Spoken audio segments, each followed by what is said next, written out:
Alamin ang mga maiinit na balita sa mundo ng palakasan. Power and Play, kasama niyo ako, Noli Iyala, tuwing Sabado mula alas 8 hanggang alas 10 ng umaga sa Radyo 5, 92.3 True FM. Dito tayo sa totoo. 25,000 watts ng totoong tunog ng FM radio. Totoong pinalakas, totoong pinagtibay ng mga batikang mamamahayag sa paghahatid ng news, Public service, entertainment, music, information at inspiration para sa bawat kapatid, bawat Pilipino. Ito ang 92.3 Radyo 5 True FM. Dito tayo sa totoo. Mukhang kailangan ko na naman palitan ng bubong ko, pare. Mag-iisang taong pa lang yan. May tulo na kagad. Ay, bossing! Baka naman kasi hindi matibay yung ginamit nyo. Dapat ang gamitin mo ay cherry loom, ang yerong aluminum. Basta yero, cherry loom. Tibay protektado sa pangmatagalang yero. Mainit at makabuluhang talakayan tungkol sa sports, kumpleto yan dito sa Power and Play. Mula sa mga paborito at naglalakihang atleta hanggang sa mga natatanging Pinoy sports figures na dapat nyong makilala, ihahatid yan dito sa Power and Play.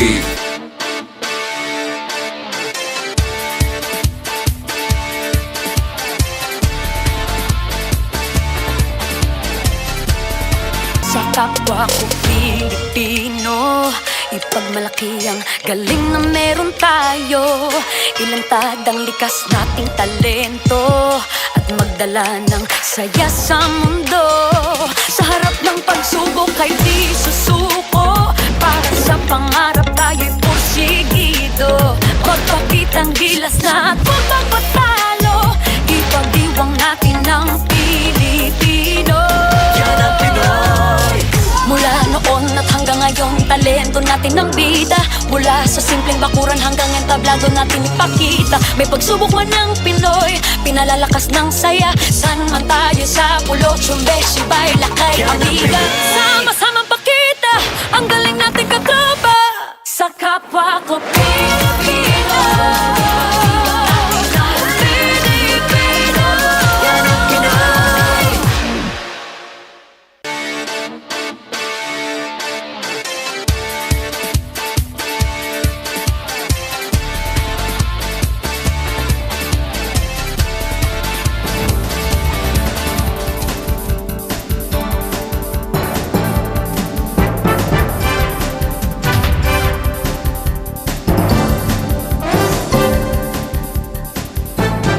Sa likod ng mga tagumpay, hinagpis at kontrobersiya muling bumabalot sa Team Philippines sa Southeast Asian Games. Ika nga ni Gary Valenciano, di na natuto. Pag-usapan po natin ngayong umaga yan dito po sa inyong paboritong kasalo sa almusal. Di paano, bangon na, Power and Play na. Power and Play with Noli Iyala. Isa pong magandang umaga sa inyo lahat mga kapatid. Mayong buntag kaninyo tanan, naimbag nga bigat kada kayo amin sa lahat po ng ating mga suki sa buong Pilipinas. Ito po ang Power and Play. Hatid sa inyo ng Cherry Loom, ang yerong may aluminum, Cherry Tigo. It's fun to drive. Chooks to go, ang nag-iisang manok ng bayan at true religion where passion meets power. And of course, we are powered by smart. Live smart. Ako po si Noli Iyala at muling bumabati sa inyo mula sa TV5 Media Center dito po sa 1PH Studios. Nako, alam nyo po, kanina ating tinitingnan ang ating mga balita. Talaga namang nakakatuwa na napakarami pong mga atleta natin ang nagbibigay ng karangalan na tagumpay sa ating bansa. Pero patuloy na binabalot ng hinagpis at paghihirap ang ating mga atleta. Hindi lang po dahil sa kanilang mga nakakalaban at kung hindi po dun sa ika nga maaaring hindi napansin o hindi napaghandaan ng ating mga opisyales na mga patakarang hindi naman siguro po ay patas at mga pinaglalaruan na hindi po ay standard o below standards ng dapat na paglaruan ng ating mga atleta. Kawawa po no? Kawawa po ang ating mga atleta. Hindi po natin sila masisisi kung sila po ay nagrereklamo at dumadaing sapagkat napakahirap ng kanilang pinagdaanan. Tapos, ihaharap lamang natin sila sa mga player na hindi natin po, hindi naman po taga rito sa ating rehiyon dahil sa rules na dapat ay tinutulan ng ating pong mga opisyalis ng sports. Tapos maglalaro sila sa mga lugar na ika nga ay panganib sa kanilang kalusugan at sa kanila pong paglalaro. Kaya po ating pong pag-uusapan ngayong umagang itong mga topic pong mga ito ha. Mamaya po ating makakasama sa likod po ng matinding balita na natalo po ang Gilas Pilipinas sa Cambodia. Ating po makakapanaya mamaya ang team manager ng Gilas Pilipinas at Deputy Executive Director ng Samahang Basketball ng Pilipinas, si Mr. Butch live mula sa Cambodia. Titingnan po natin kung ano pong mood ng Gilas at kung ano po ang mga plano sa mga susunod na laro. Atin din po makakausap mamaya naman sa isang magandang balita, yung pong nagginto sa gymnastics, ang ating bagong bayani sa larangan ng gymnastics, si John Ivan Cruz. And mamaya po, maiba naman tayo, ang bagong hirang na head coach ng Meralco Bolts, si Luigi Trillo. Si Coach Luigi will be here in the studio live sa ating pong interview sa kanya. Naku, napakarami po nating pag-uusapan and of course sana po lahat kayo ay nasa mabuting kalagayan. By the way, gusto ko lang magbigay ng isang malaking shoutout sa lahat ng mga tiga Lubao at Florida Blanca, Pampanga. Magandang umaga po sa inyong lahat. Well, this is our Happy Mother's Day edition. So Happy Mother's Day in advance sa lahat po ng mga ina ng ating mga pamilya, lalong-lalo na po sa aking nanay at sa kay Mami Ann at of course sa ating pong pinakamamahal na ina ng aking anak si Irene. Magandang happy morning and of course Happy Mother's Day sa inyong lahat. We begin of course with the news of the week sa pamamagitan ng ating sports weekly highlights. Power and Play with Com Noli Iyala. Mismong si SBP Chairman Emeritus Manny V. Pangilinan ay nadismaya sa pagkatalo ng Gilas Pilipinas kontra Cambodia sa men's basketball tournament ng SEA Games. In full effect ang kontrobersyal na naturalized players lineup ng host country. Umabot pa sa hanggang 21 ang tambak hanggang sa matapos ang laro sa score na 79-68. Nakaapekto raw sa performance ng national team ang matinding init at hindi magandang kondisyon ng playing arena. Punta naman tayo sa good news. 31 na ang gold medals ng Pilipinas. Aba, kita nyo naman. Pakita natin ang ating tally. Yan po ang ating tally sa kasalukuyan. Ang Vietnam pa rin ang nangunguna, kasunod po ang Thailand at ang Pilipinas ay may 31 gold medals sa ranggong numero 6, 31, 56 and 73 medals. Ilan sa mga batikan na nating atleta ang nakaginto ulit sa SEA Games itong nagdaang linggo. Kasama dyan sina EJ Obiena ng pole vault, Eric Cray sa 400-meter hurdles, Carlos Yulo ng gymnastics, Agatha Wong sa wushu, Kim Mangroban sa duathlon at si Annie Ramirez ng jiu-jitsu. Nag-gold din ang soft tennis players ng Pinas, maging ang ilang swimmers. Laban lang Pilipinas as we continue our campaign in the Southeast Asian Games sa Cambodia. Sa volleyball naman, pasok na sa semis ang women's squad at inaasahang makakaharap nila ang powerhouse na Thailand. Sa panalo ng Singapore pa lang naglaro si The Phenom, Alyssa Valdez at limitado lang ang minuto niya. Ayon kay Coach Jorge De Brito, sinusubukan nilang ibalik sa kondisyon ang team captain na ilang buwan di nakalaro dahil sa knee injury. Segue naman tayo sa UAAP Volleyball. One win away na lamang ang Lasal Lady Spikers para muling mamayagpag sa women's volleyball. Pukpukan na naging laban sa nakaraang game 1 kontra defending champions NU Lady Bulldogs na umabot sa 5th set.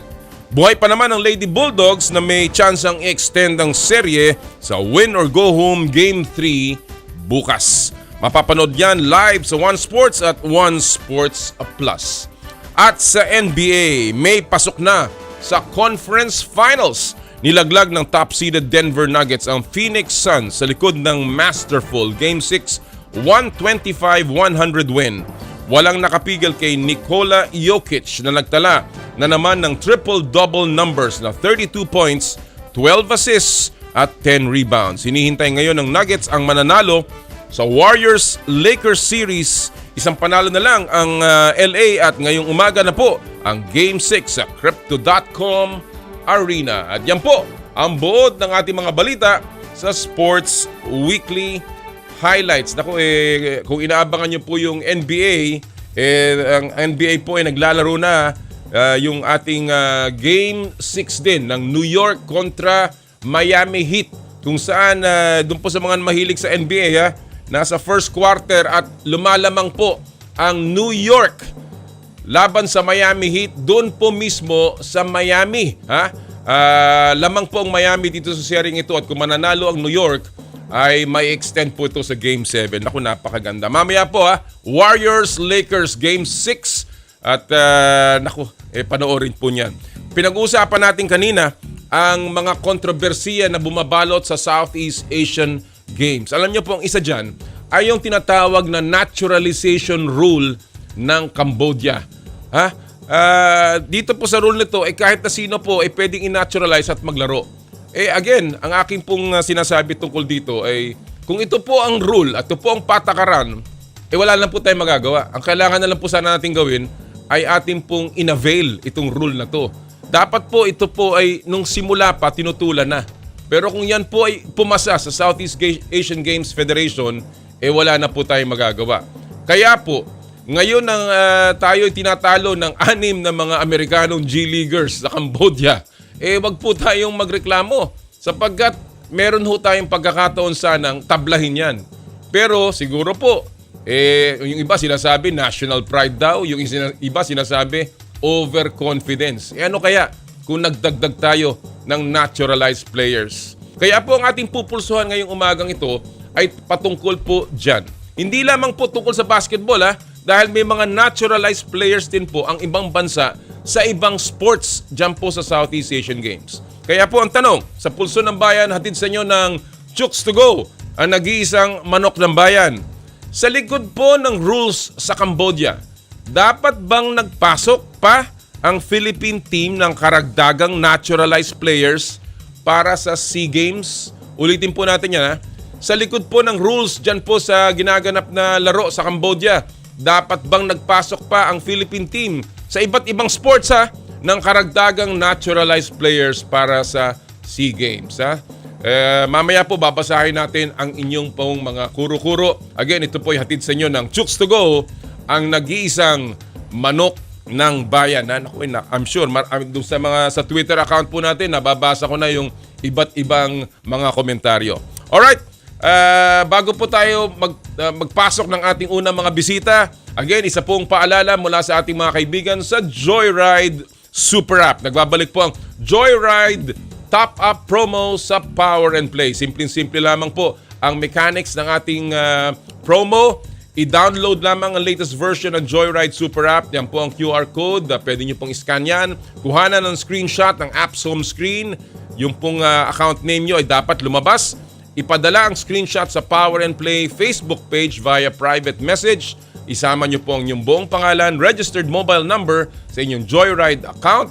At kami po ay magbibigay ng 1,000 pesos JR Pay wallet credits, e-wallet credits, dun sa mga lucky winners mamaya po na aming babasahin sa kaduluduluhan ng show. Ulit, ito po ay ang Joyride Super App Top Up promo sa Power and Play. Alright, I think we are just about ready to begin sa ating pong huntahan sa inyong paboritong kasama tuwing Sabado. Unahin na natin ang ating paboritong Fast Take. Power and Play with Noli Iyala. At ang Fast Take ay hatid sa inyo ng Cherry Tigo. It's fun to drive. And this morning, mga balik Fast Takers. Medyo matagal-tagal kong hindi nakausap itong mga to. Pero nagbabalik po sila ngayon. Ang ating mga kaibigang veteran sports writers, columnists, si Bill Velasco at si Homer Sison from Chicago. Bill, magandang umaga. Thank you for joining us this morning. Magandang umaga, Commissioner. Anytime po, basta narito tayo. And of course, Homer, good to see you again from Chicago. Magandang umaga. Good morning, Com. Good morning, Bill. And good morning to your listeners at Power and Play. So excited, Com. I couldn't sleep last night. Alam ko, nabasa ko nga yung tweet mo. Alright, let's begin with you then. Pero bago tayo magpag-usapan natin yung mga maiinit na issue, which I obviously will touch on some of the things that you've written. You've also written about yung controversial decision ng PBA sa Converge board member na si Governor Dennis Pineda na hindi siya pinayagang umupo dahil sa rasong siya ay magiging mapupoliticize ang board. Homer, what is the latest and sa tingin mo ba tama ito? No, it's the reason the PBA gave to Converge is at best hypocritical. In the height of the bubble, at the height of the pandemic, na wala silang, no city would accommodate them, no province would accommodate them. They were bleeding financially and they needed to get their act going and, get TV money. Who did they approach? They approached a politician to have them, sponsor and, allow them to do a bubble in Pampanga. And now, it seems like the act of kindness has not been reciprocated kasi now they're using the politics. Like, ayaw namin na ma-politicize ang PBA. But if you remember, Mr. Alvarez of Terra Firma used to be in Congress, and I think he still is. And then you have Coach Luigi was vice governor when he coached. And Mikey Romero was in Congress when he was involved in Northport. And why is Delta Pineda being singled out? I have a column that will come out tomorrow, Commissioner, a follow-up column. I actually spoke to Governor Pineda the other night. And while he respects the decision of the PBA board, ang isa lang hinanakit niya is why is it na, there is the vote doesn't seem to be transparent. Diba, like hearing like you, Commissioner, kung may votation, like a council or a business, dapat isabi, sinong in favor, sino dito. The PBA did not do that. They just said collectively decided. What does that mean, collectively decided? All right. So the PBA is afraid. So yun lang. Hypocrite yung PBA board. Bill, you've been covering the PBA. You were part of the broadcast panel, of course, and marami na tayong pinagdaanan dyan. I remember there was a time sa Red Bull, there was another governor, George Balagtas, the late George Balagtas. He was also not allowed to sit by the PBA board. In fact, mukhang kinontra yun. And that is a precedent, hindi ko alam kung alam niya ng mga board members ng PBA. But again, it does not mean that it should be followed dahil in the case of Governor Pineda, mukhang this guy is involved in sports, in basketball, even before he became a politician. Bill, your take on this? Well, I agree to a certain extent with what Homer is saying, but more deeply than that, why not?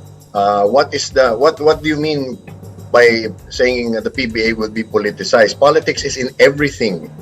There's politics in the PBA when every time a new team or new franchise wants to enter the league, there's votation against that, and there have been times that they were not allowed to come in. And so that's a question of competition, which is also politics because you have the numbers, di ba? Kung sinong nakararami, sila yung nakakalamang sa botohan. Ang tanong lang talaga dyan is, linawin natin, ano ba ang nandoon kay governor na hindi angkop sa PBA or hindi karapat-dapat o ayaw ng PBA?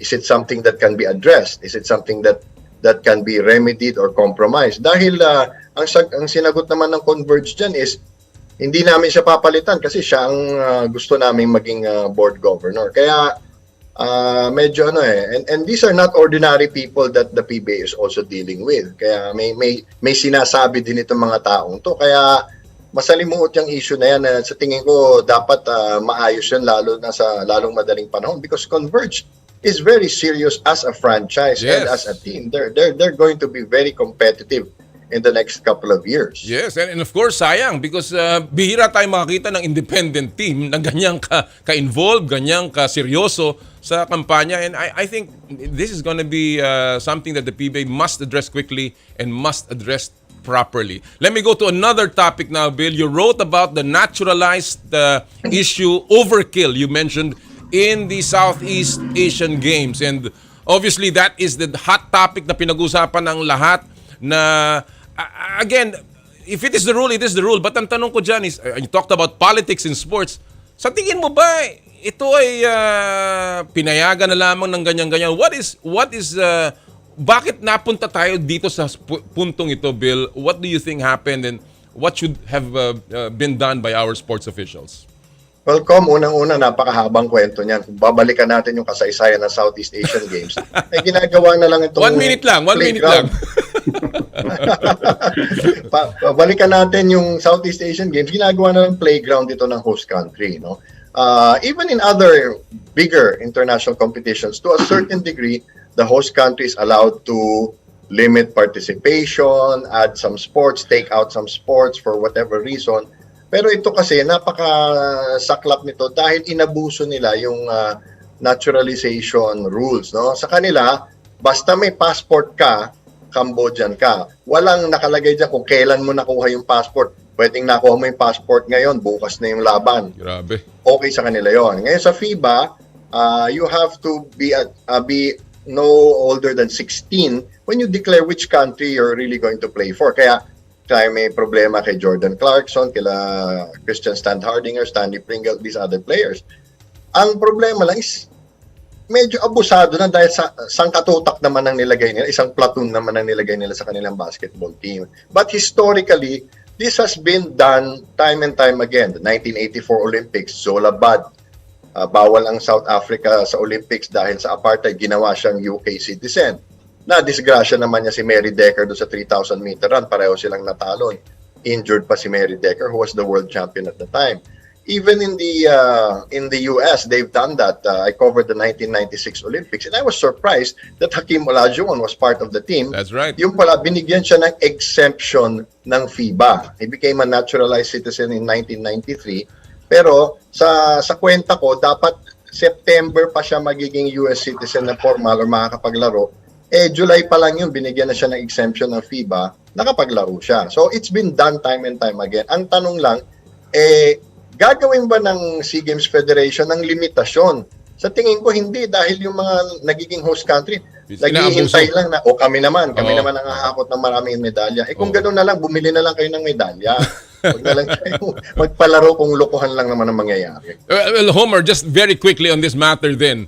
Tayo ba natutulog sa pansitan dito? Lalong-lalo na dito sa basketball. Sapagkat nakita naman natin ang ating nakalaban, Homer. We faced 5-6 naturalized players in Cambodia na hindi naman mukhang super galing. Hindi naman ito mga top-notch players and yet parang nagulat at ginawa na lamang natin itong naging rason para tayo matalo. What do you think, Homer? Natulog ba tayo sa pansitan dito? Yes, because we knew by January that the rules are gonna be, it's their house, their rules. And we were one of the countries who voted to agree on such changes about naturalization. The problem was we didn't seem to do anything. Oh no, we did not do anything.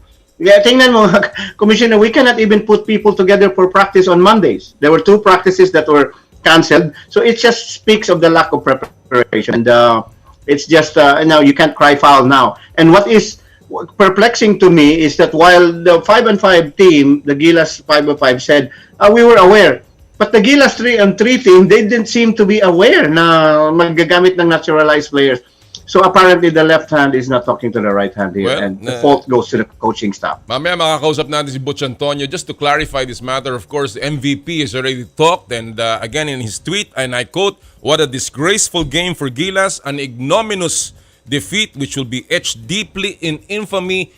SBP, what happened? Can you imagine the chairman emeritus does not even know about this rule? So again, we will find out later on from the SBP. Let's go to our fast take issues of the morning. Gentlemen, alam nyo na ang drill. Bato-bato sa langit. Ang dami ng tinamaan kanina. Huwag sila magagalit. And of course, walang tama, walang mali. Ang opinion lamang ninyo ang mahalaga. We begin with the first issue, just a light issue here. Sa mga naiiwang mga teams, ika nga, sa NBA playoffs. Naku, maganda to. Pag-usapan natin ng NBA, ba? Sino sa naiiwang teams ang sa tingin ninyo ang mananalo ng NBA title ngayong taon? I'll begin with you, Bill. 1 minute. Go! Okay, unang-una sa lahat, kinakabahan ako sa Boston dahil nasa kanila naman ang materyales pero madalas dinadaga sila eh. You know, you've seen the past games. Jason Tatum will shoot terribly tapos mabubuhay na lang sa fourth quarter. So I'm really worried about Boston and frankly, sa tingin ko sa susunod na mga pagkakataon, madidisgrasya yan. And on the other side of the fence, naguguluhan din naman ako doon sa Miami, New York dahil sa tingin ko naman mas balansyado ang Miami when you look at the numbers. But New York seems to have an outstanding drive pero iilan lang ang gumagana sa kanila. Personally, my thinking here is Miami could possibly barge into the NBA Finals. Sa West naman, LA, it is for them to lose the series. You know, they've already proven what they can do against Golden State. Golden State is starting to look like a one-trick pony na pag hindi makatira sa labas, hindi naman nanalo. Anthony Davis will be the key here, both his offense and his defense. If he's 100%, the Lakers will win.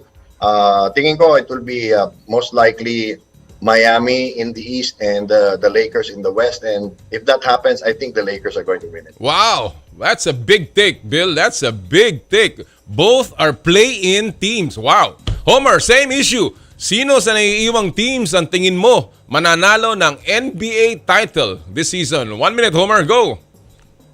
I agree with Bill. Miami Heat on the East. I just like the dog and the equal balance, the coaching of the Heat. And also, even if the Celtics come out against the Sixers, which is a very big if, Commissioner, Miami had beaten them in the bubble. They have their number and they know how to defend. Kasi ang big ng Miami, Boston is only Robert Williams and Grant Williams, and I think Adebayo can handle that on his own. On the West, I tend to disagree. The Lakers will not win the West. I think they will be beaten by the Golden State Warriors tonight and will not even make the conference finals. I think it's going to be Denver.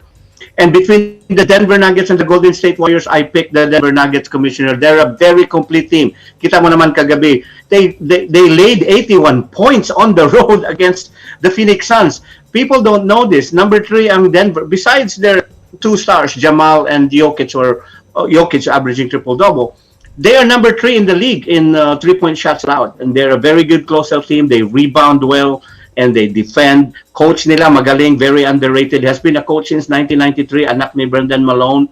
He had been a coach in the NBA since 2001. And that's all you need, the components. 2 stars, defense, rebounding, and a good coach. Plus home court advantage. Stuff to beat the Denver Nuggets. As a matter of fact, Commissioner, I'm already ready. I bought the bandwagon, Commissioner. Denver.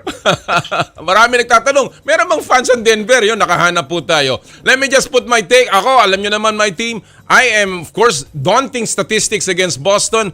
Philly is 17-32 in series clinching games. Doc Rivers is 7-9 in Game 7 games. Ooh. Boston is 8-1 in Game 7s in their history. Pero ako, I'm a Sixer fan. I believe if the Harden that we know can come out, will come out, I think Philly will go all the way. They'll play Denver, I think, in the finals. All right, let's go to our second issue of the morning.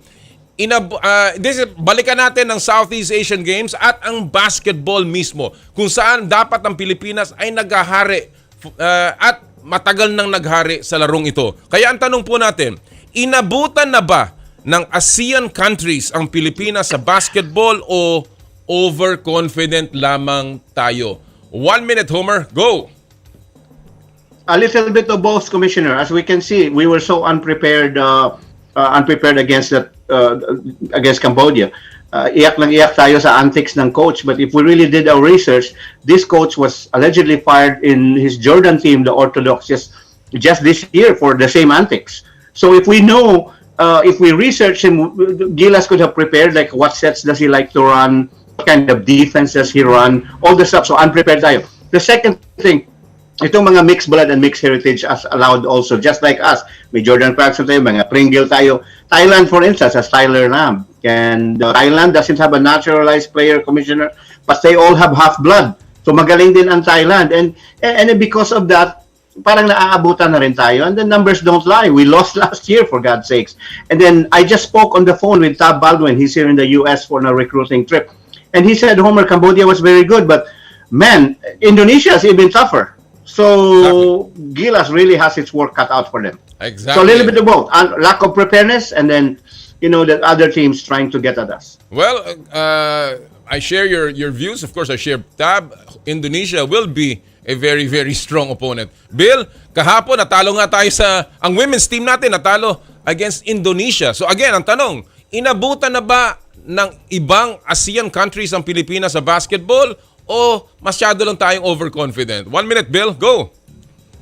Sa tingin ko, Commissioner, it's two factors. No? Unang-una, hindi sa inabutan tayo, it's an artificial patch job yung paglalagay natin ng mga naturalized players dahil wala nga limitasyon and FIBA is not really involved in the Southeast Asian Games. So that's artificial.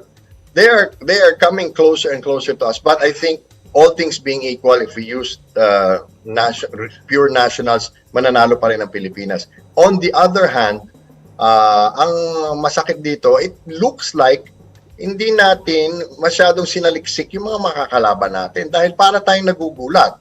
Nagulat tayo doon sa pinaglalaroan, nagulat tayo doon sa mga kalaban natin. Kaya sa tingin ko, yung scouting, yung research, yun ang talagang pagkukulang natin. It happened also in Indonesia. Lalo na ngayon, you have, Indonesia will be playing Lester Prosper, I believe, and he played as an import here in the Philippines. So he knows the Philippine brand of basketball very well. Mas kinakabahan ako actually sa Indonesia. Kasi yung Cambodia, pag nawala na yung mga yon, lalampasuhin na naman natin sila. But in higher level competitions, those guys will not be there. So for me, it's an artificial patch job. All right. Well, again, dahil most probably we'll rank second, ang talaga makakatapat natin sa crossover is Indonesia. And that's gonna be important. Dahil kung matalo tayo doon, baka wala pa tayong medal. All right, let's go to our third and final issue of the morning.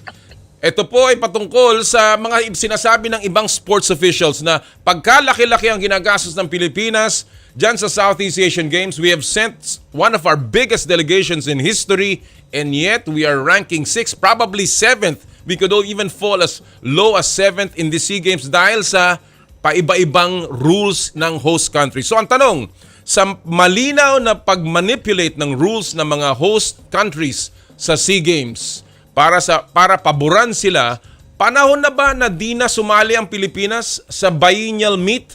I'll begin with you, Bill. 1 minute, go!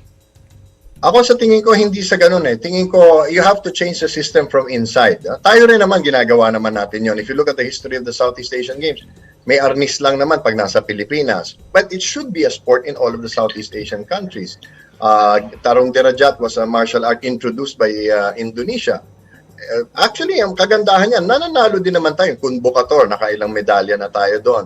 Other sports like cricket, na hindi mo inaasahan, naka-silver medal tayo thanks in large part to the domestic helpers from Hong Kong.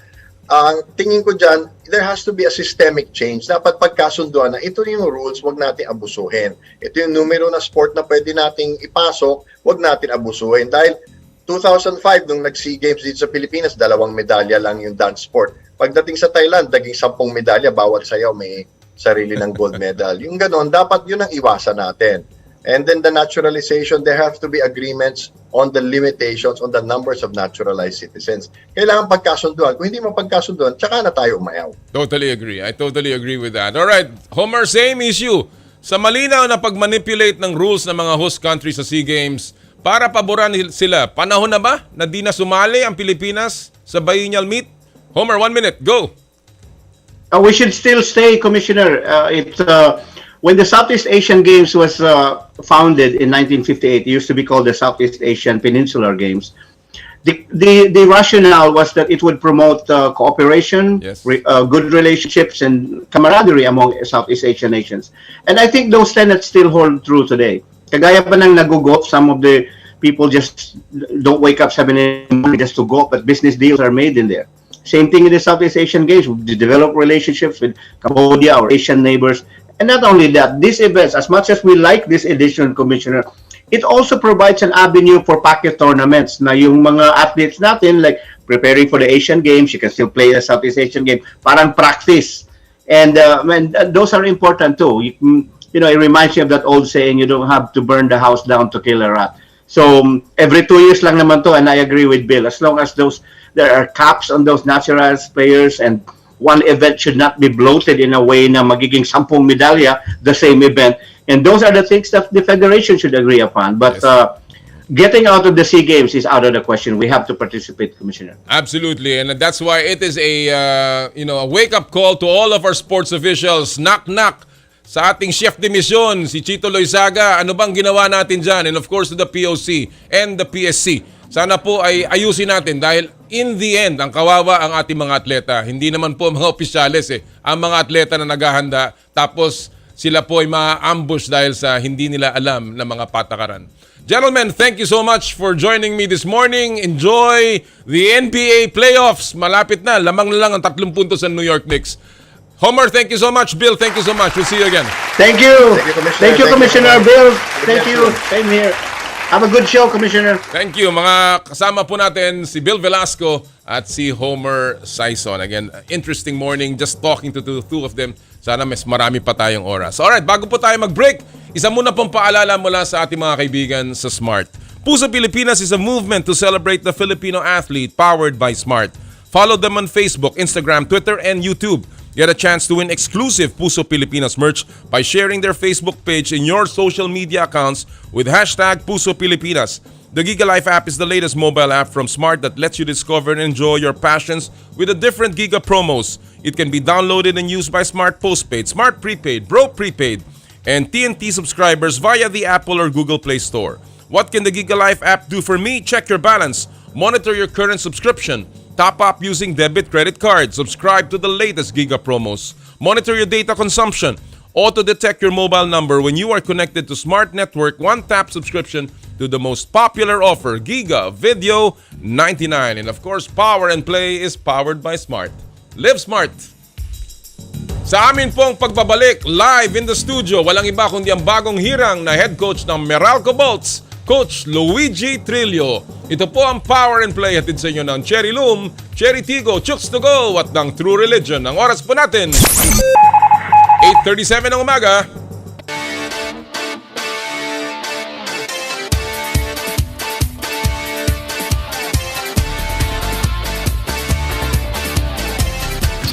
I dare to dream big, to be a voice of my generation, to inspire resilience in the face of roadblocks. And in sharing my stories, I let others share in my passion.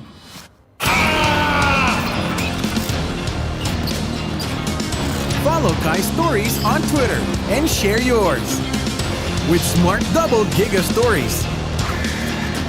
Share 2 times the passion with 2 gigabytes for Twitter and more. Guaranteed every day, plus data for all sites. Simple, smart ako.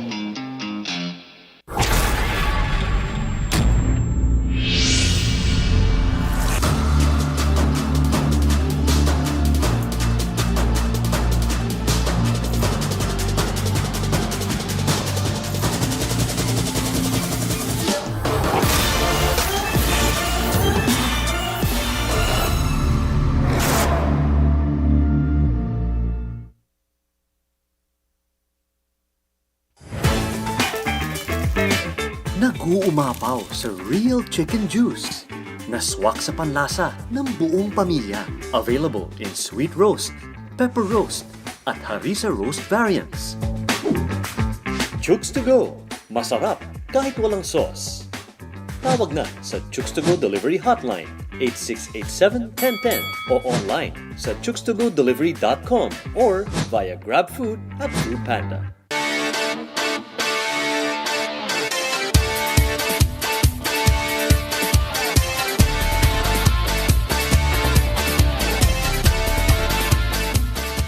It's a true summer sa Radyo 5 True FM. Dito tayo sa totoo. Mukhang kailangan ko na naman palitan ng bubong ko, pare. Mag-iisang taong pa lang yan. May tulo na kagad. Ay, bossing! Baka naman kasi hindi matibay yung ginamit nyo. Dapat ang gamitin mo ay cherry loom, ang yerong aluminum. Basta yero, cherry loom. Tibay protektado sa pangmatagalang yero.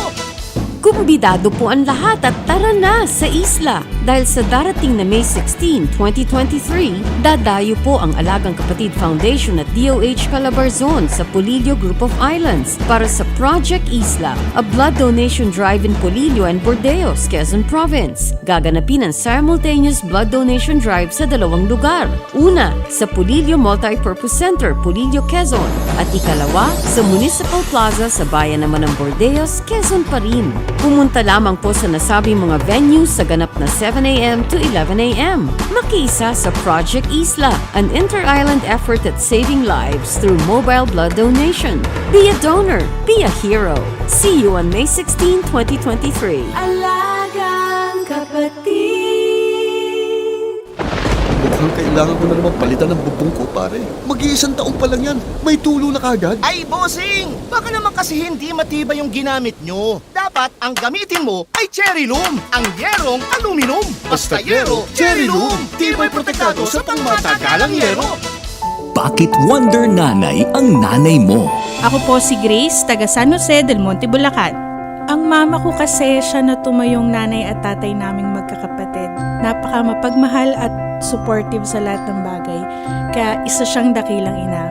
Happy Mother's Day! Ngayong Mother's Day and every day, mabuhay ang mga wonder nanay. Mula sa 92.3, Radyo 5, True FM. Dito tayo sa totoo. Mukhang kailangan ko na naman palitan ng bubong ko, pare. Mag-iisang taong pa lang yan. May tulo na kagad. Ay, bossing! Baka naman kasi hindi matibay yung ginamit nyo. Dapat ang gamitin mo ay cherry loom, ang yerong aluminum. Basta yero, cherry loom. Tibay protektado sa pangmatagalang yero. Tutukan gabi-gabi ang malalimang pagsisiyasat ng mga napapanahong balita. Hihimayin ang iba't ibang anggulo para sa mas malawak na diskusyon at impormasyon. Samahan sina Ed Lingao at Mian Los Baños mula sa Frontline tonight, Lunes hanggang Biyernes, 10:35 p.m. sa TV5.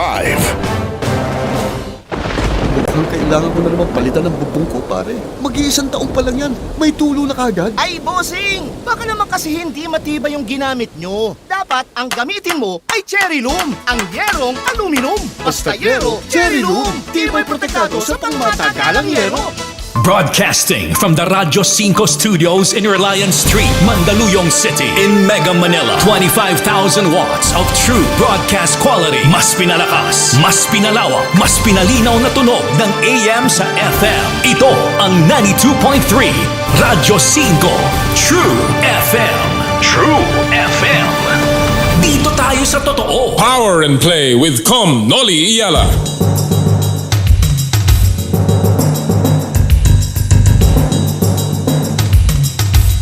Muli po nagbabalik ang Power and Play ngayong Sabado ng umaga, and we are very, very happy to have with us live in the studio. Walang iba kundi ang bagong appointed na head coach ng Meralco Bolts. Walang iba kundi si Coach Luigi Trillo.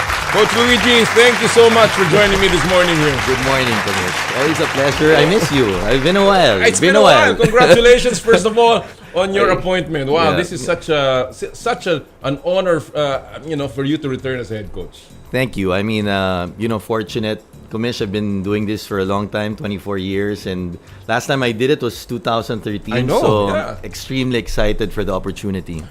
Let me, before I get to your, this second, as they say, second time's the charm.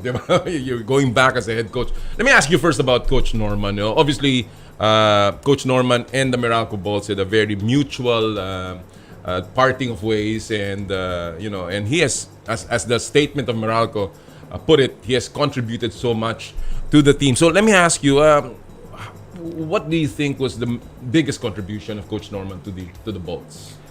Well, when we first got there, they never made the semifinals. I think if you look at the way the professionalism and the culture he's put in, we never made it. Since he's come in the past 9 years, 4 final appearances, 7 semifinals.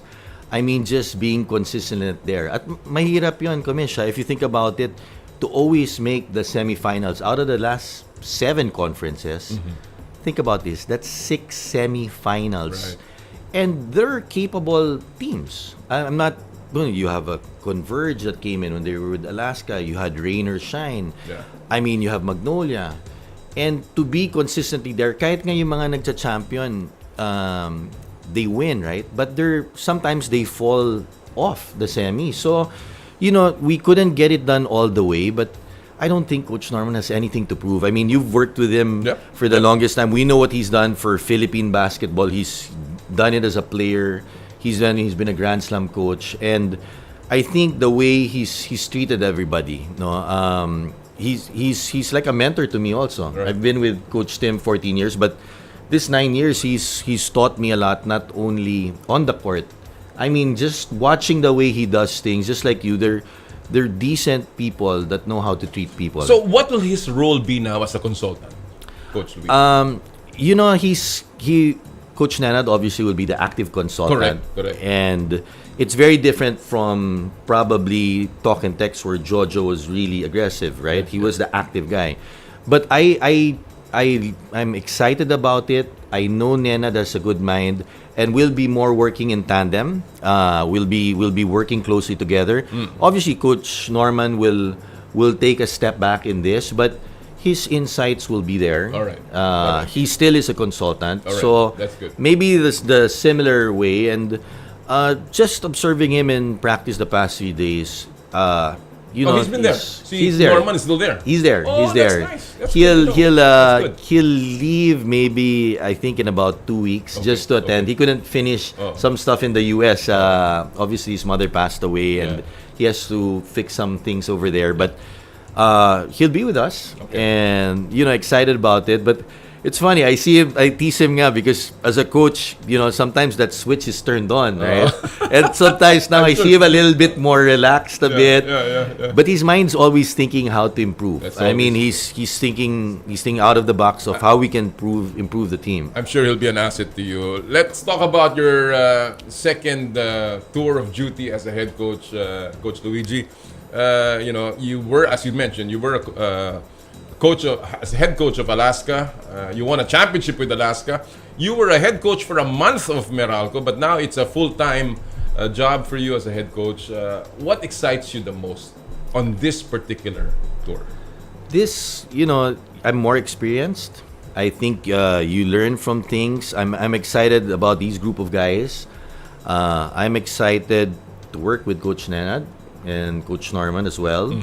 I think they're fantastic minds. I've always whenever I've been coach, I've always wanted to listen, and not only to our coaching staff, but the players as well. Because sometimes they see things that honestly we don't see. And it's important to get everybody's opinion once in a while, right? And sometimes you see things differently. But I'm excited about this group. Obviously, we're in terms of balance on court, it's a group that's getting a little bit up there in terms of age, but the experience is there. We'd like to see what pieces we can add, to complete it in a way. We know we have 2 conferences moving forward, so that is in my mind. But yeah, and that's what I want to ask you. Meralco is still looking for its first title in the PBA. Anong kulang? What is lacking with this team, you think, Coach? You've been with them for, 9 years? So what is lacking? When you observe this as an assistant and now as a head coach, what do you want to add? What's lacking with this team? I think looking at it now, I think the experience is there. I think we have a lot of firepower. But I'd like to hopefully discuss with the coaching staff of how we can bring a little bit more energy. I mean, you look at the top teams, the teams that have won, right? Like even like Ginebra, you add a couple of pieces that bring the energy. Like you see the way Malonzo's changed it, right? Yeah. You see San Miguel where you add a guy like CJ Perez that brings that. So you have the vets there, but although we haven't won it all, we've been consistently there the past 6 years, 4 times. And I think when you look at that, you have to add something that probably we may need to improve. Cliff Hodge is our energy guy, Right, but he's, right. he's the past few. Him and Raymond, they're going up in age, and they're sometimes they average about close to 40 minutes a game. Right. So honestly, just looking at it, I think we're guard heavy. Yeah. And the import is going to be very crucial. Obviously, the All Filipino is the most prestigious. I think we have balance, so we can build with this group. But I think that's important also, getting the right fit as an import. You mentioned a couple of names kanina. You said about Scotty of Ginebra and of course CJ Perez of San Miguel. They are obviously the faces of their teams. In addition to Junmar, of course, for San Miguel. Who is the face of Meralco? Whose team is this, Coach Luigi? Well, it used to be Newsome and Cliff Hodge, right? And now we have young guys going up like Aaron and Bong Quinto, right? But I'd like to think that it's at that stage where it's still being shared. It's obviously Chris Newsome is our vocal leader and he's our captain. Papa Ray Hugnatol will be joining us part of our coaching staff. So he's no longer playing? He's no longer playing. Okay. This was a management decision, and he does his work well. Wow. He's professional, and he'll be helping our players out. But Fantastic. I'm looking at it as obviously New, Cliff, Raymond, they're of age, but our young guys are coming eventually. It'll be handed to them as they get older, right? You've got Bong and AB, and I look at guys the way their work ethic, right? You can't go Maliksi, Nusam, Aaron. I think Aaron's improvement. You have is even all Banquero. Banquero is even there. CB also. Yeah. CB is also part of the older group, right? Yeah. But these are quality veterans. What I'm Right. saying, by the younger guys, I like the way the work ethic is put in. Like I see Aaron's development. They think that Coach Norman's his dad and he's getting special treatment. I beg to disagree. I see it every day. I see him. He just works. He works and he really does extra work. Right. And sometimes it's not seen on other things, but I hear things. I hear the trainers he's with. And when you have guys like that, it really improves your culture. So talking about working, you're now working with Nenad Vucinic as an active consultant. Like in the likes of the past, Tab Baldwin, for instance, in the past. How are you going to divide the responsibilities and the roles? Have you talked about that with Nenad? We have in a way, and obviously there have been other coaches with consultants that obviously there's one guy really manning it, right? Obviously there has to be the captain of the ship, and he has the active consultant role.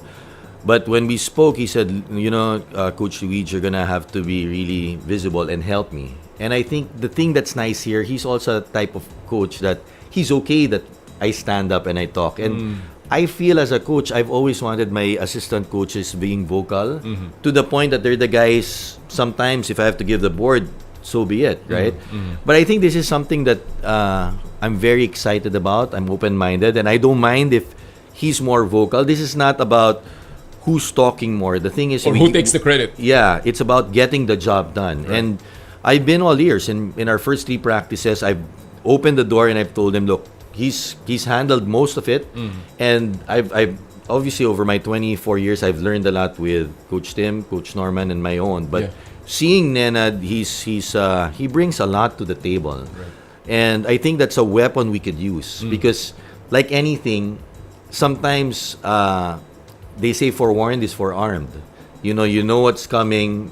You know how to deal with that. But I don't think people really know how Nenad is as a coach. Right. So having him teach us new things, and he's done it in the Philippine team. I've heard of sometimes he's gone with Coach Aldin to the provinces and had some camps. So you can see generally he's a teacher. And I think to him what's more important rather than coaching in the games, which he will be, but it's really teaching in practice. Well, what will change? And what do you think will change now in the system of Meralco with you and Coach Nenad at the helm? What will be different? Well, we want to build on the significant thing that Coach Norman did, right? The contributions he has have been immense, right? But One thing probably we'd like to focus on is, and it's still a work in progress because we've improved over the years, is maybe decision making. When we have that, and you're in certain situations, sometimes we feel that we could have gone to the next level really if some of our guys had better decision making. And this is things when you have counters. So you run a system, you're supposed to, you play to your strengths, but obviously they will take things away. And you have to have, obviously we're looking for intensity. Okay, that's at our first. But aside from that, we want the discipline and the focus. Okay. Meaning those three have to come hand in hand. And said it in practice, one of the teams that I very impressed with, they haven't won, but if you look at Converge in the Elims, they're spot on. They don't play like a professional team. It's more like a college team that they just come out and they play hard, and you feel them right from the start. If you play like a professional team and you're slow, they will jump at you. And when you look at the score, all of a sudden you're down 10-12. Right. So for me, the intensity has to be there. Okay, and this is also for Coach Nenad's belief. The discipline in terms of what you're doing and the focus. Because it's easy to have the, your intensity, but you don't have the focus and the discipline to follow through. And I think what we're trying to do here in practice is, although we have to make sure we don't overuse it, sometimes if you have too many practices that are high intensity, you can break in, right? And you wanna be successful, not just one conference. Right. You wanna be there all the time. So we have to draw that fine line where you're not pushing them too much, just enough over, not more than 2 hours, maybe a bit less. But you wanna do drills, you wanna do things where it's high intensity, but they're really sharp. Right. So and mind you, it's not just one. We have to hold everybody accountable. It's just not the first guy. You want to demand the same thing from the 15th guy, right? It's just like the coaching staff. It's just not Coach Nenad now and me. We want to hold everybody accountable that, hey, this is serious stuff. Talking about accountability, you were a head coach of Meralco in July last year until August of last year, and you won a quarterfinal series against Ginebra. In that particular series, you were the head coach, Coach Luigi. Obviously, you were as an interim at that time, and now that you are a full-time head coach, is there more pressure? Of course, do you feel? Yes. Is it different? And of course, how have you changed in that sense? I think there's more pressure when there's more responsibility, and I think when you're an assistant coach, there's not that much. You're being told what to do every day, but when you have more added responsibility, and it's a responsibility that Nenad and I have, of course, the dynamics change. Even the way you look changes in terms of what you bring, right? And we're coming in there. When I was there, it's an interim. You're just taking over, but this is different already. And I think when you look around the league at that time, we were also lucky because they didn't have any Brownlee yet. They didn't have Malonzo and Gray. So the thing for me, what we want to keep at par with the top teams is how do you improve your lineup? Right. And I wouldn't be talking with the way I really felt if I said we cannot beat those teams if we don't first fix the guys here inside and improve them and continue the good that Coach Norman had before. But you have to add pieces. And you're not talking about like 5-8 pieces, but you want to have good balance with what you have now. And I think the experience is there and stuff, but we have to tweak it a little bit in terms of maybe adding 1 or 2. Well, that's my next question, because obviously, you will have to prepare the team for the upcoming season, which will start in October. There is a lot of time. In fact, a lot of teams maybe complaining about the length of time. But of course, there's going to be a PBA on tour. What are the plans of the Meralco Bolts, Coach Luigi, as you prepare for the 48th season? I like that, we have to pivot and adjust to what's in front of us. Obviously, the preseason should happen right by the draft, so you can see the draft picks. But this is a year that's been different because of all the schedules of the national team and the other leagues, the international Asian leagues that we've been a part of. But what I look forward now is, this is what's in front of us. This is what's given. Let's make the most out of it. Right. And this is a good opportunity to give the guys who are in the team right now a chance to blend with what Coach Nenad is teaching, you know, what the coaching staff is kind of there, and it's a good break-in season. Right. And you have a lot of time. A lot of time. Are you bringing the team anywhere? No, we'll start. Okay. League starts on the 21st. Our first game's on the 24th. Okay. Our last game, though, is on the July 28th. So from July 14 to 28, that's a little bit, we've had to sit down and try to find ways on how we can finish that. Because if you think about it, we'll probably have 2 weeks off. Yeah. And then we'll have to go on a month and a half, right? We would have liked it to finish on the 14th so we could really give them the time to rest. You know, when you go hard also, there has to be quality time where you balance it out. Yeah. And you have it all over the world, in the NBA, in European leagues, where they need time to heal. Right. Yeah, So I'm also looking at that. I'm sure our coaching staff is looking at it, that our guys are older. So you have to look at that. We have maybe a couple of them are in their 20s, right? But when you push, you have to look at what you have, right? And I think if they were all in their 20s, you could push a bit more. They're all excited and stuff. But sometimes these guys, if you want them to last and you want them to be fresh, you have to be open-minded to also making sure, to give them some rest and give them some. The condition is very important. What are you looking at from the draft in terms of how you manage the team now? Obviously, there are loopholes, there are holes that you need to plug. What are you looking at from the draft? This draft, I think, is going to be, they say it's one of the deepest. We can't hide from that. I think everybody's excited.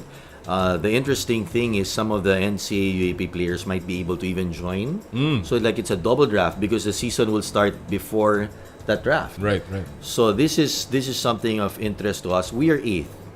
So we do not control our destiny when it comes, kumbaga, picking the first 2 or 3, right? Right. I think this draft is deep enough that we'll be left with one super guard, right? A guard that we may not need, but if he's there, you have the option to, or we'll have a quality big. So it's that deep. Right. So it could go either way, and it swings in the pendulum in terms of, okay, Rain or Shine is 3rd and 4th. You have interesting picks after us. You have, I think it's going to be Northport, okay? Northport, NLEX, and Phoenix. So depending on the way those 3 will be us, and then Converge picks 9 and 10th. And it's being interesting. I think any of those guys, we can fill a need we want. Yeah. Okay? Or you add someone, you may be overstocked in a position, but I think he will fall because sometimes the bigs in any draft will be picked ahead, right? Yeah. Like you've seen guys like Jimmy Alapag and all these guys drop down to 10th because they're bigs that go ahead. And like any draft, unless you're really a special player, guard, it rarely happens, right? So like a Mikey Williams and Scotty Thompson. But we have our eye out, and we're fortunate. Last year we didn't have that. We are going to have our first and our second pick in this draft.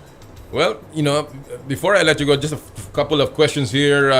The Coach's Challenge will be started in the PBA Tour, and obviously that's something that I talked to Coach Tim. He's very excited about that. Coach Chot, your thoughts on the Coach's Challenge and your concerns about it? Yeah, I'm very excited for this because I think the audience will like to see, and the refs are human.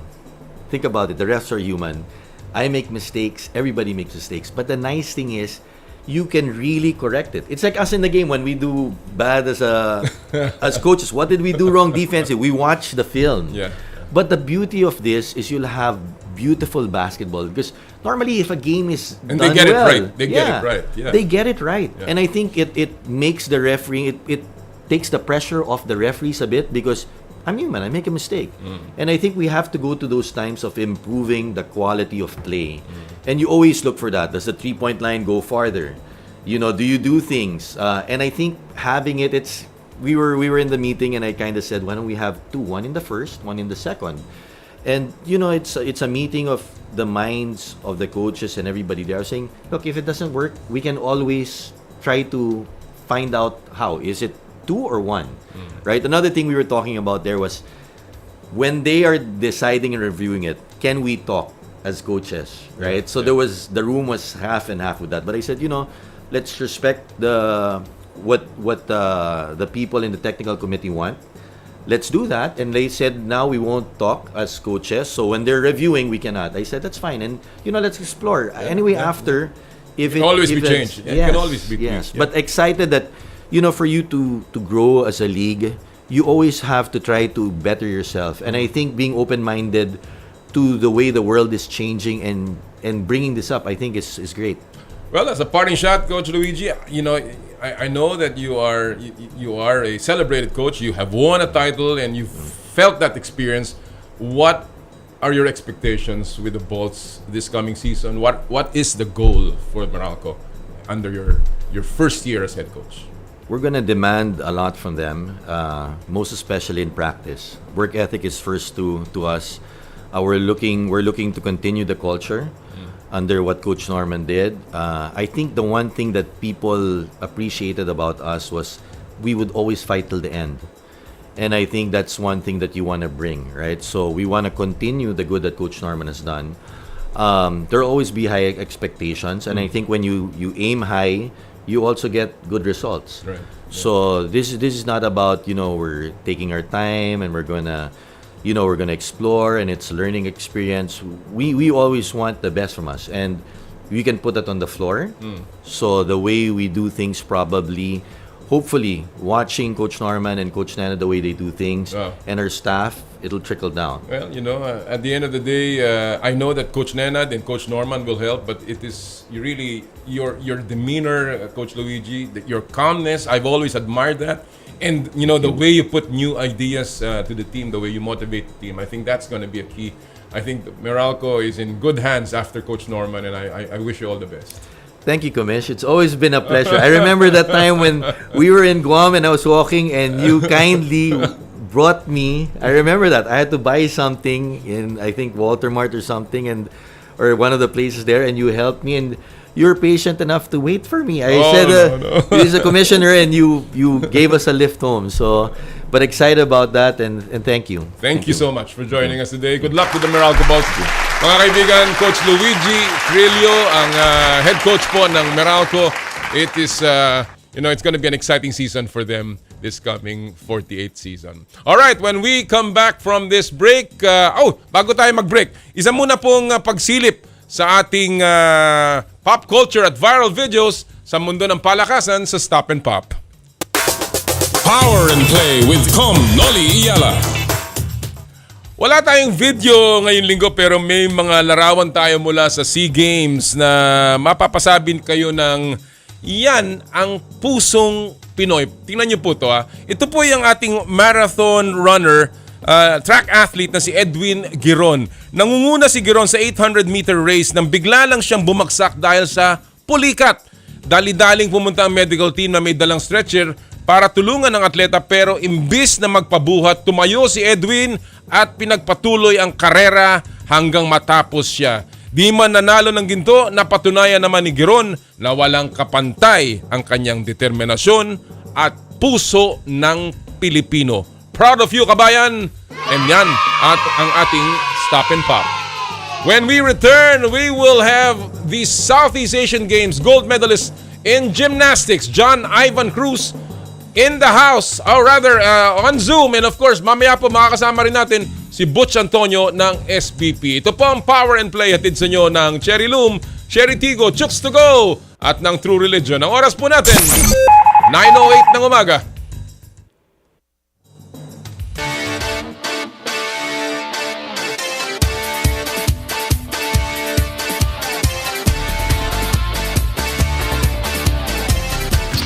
I dare to dream big,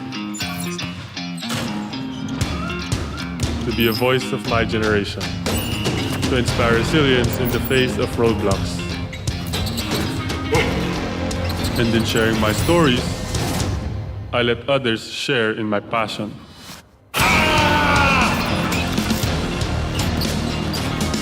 Follow Kai's stories on Twitter and share yours with Smart Double Giga Stories.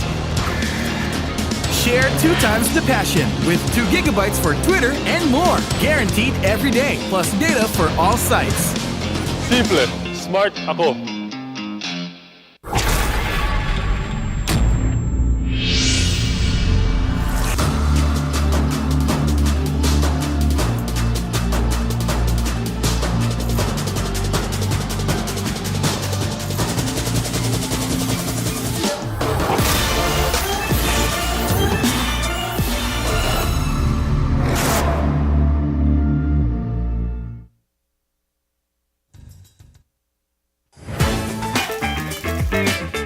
Bago umapaw sa real chicken juice na swak sa panlasa ng buong pamilya. Available in sweet roast, pepper roast, at harissa roast variants.